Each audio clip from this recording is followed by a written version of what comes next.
Bulan madu di suatu tempat, Lesti curhat tak bisa teriak di malam hari. Rizky Bilar tutup mulut istri.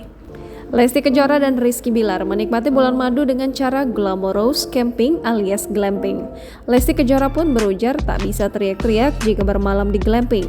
Lesti Kejora dan Rizky Bilar menjadi salah satu pasangan artis yang menikah di tahun ini.